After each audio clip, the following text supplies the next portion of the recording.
আমাদের মাকে আমরা হারিয়েছি, এই মায়ের সুখ আমরা সইতে পারতেছি না। আমরা এই বাংলাদেশের 18 কোটি মানুষের মধ্যে এমন কোনো মানুষ নাই, এই আমাদের দেশনেত্রী বেগম খালেদা জিয়াকে, আমার মামার মাকে হারিয়ে বিভিন্ন জায়গা থেকে ওনার জন্য দোয়া করতেছে। আমরা চট্টগ্রাম বিশ্ববিদ্যালয় থেকে প্রায় 500-র অধিক স্টুডেন্ট এবং শিক্ষক, কর্মকর্তা কর্মচারীরা এসেছি আমার মাকে শেষ বিদায় দেওয়ার জন্য।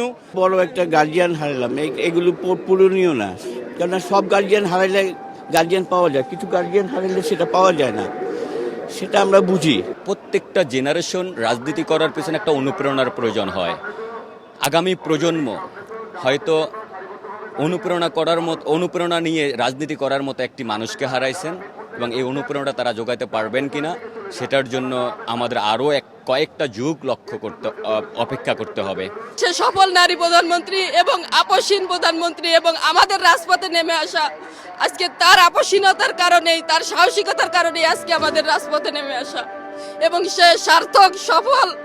আমরা তার আদর্শ নীতি নিয়ে সামনে এগিয়ে যেতে চাই। দেশবাসীর কাছে বলবো, সবাই দোয়া রাখবেন ম্যাডামের যেন জান্নাতে সর্বোচ্চ স্থান পায়, এবং তারেক রহমান যেন সুস্থভাবে দল পরিচালনা করতে পারেন, এবং সুস্থ মানসিকতা নিয়ে আল্লাহ যেন তার সেই ধৈর্য ধরার তৌফিক দান করেন।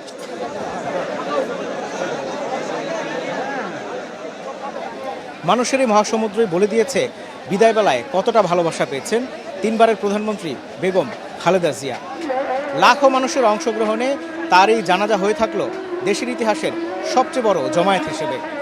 রাজনৈতিক বিশ্লেষকরা বলছেন তার আত্মত্যাগ, মানসিক দৃঢ়তা আর দেশপ্রেম গোটা বিশ্বের কাছে দৃষ্টান্ত হয়ে থাকবে যুগের পর যুগ।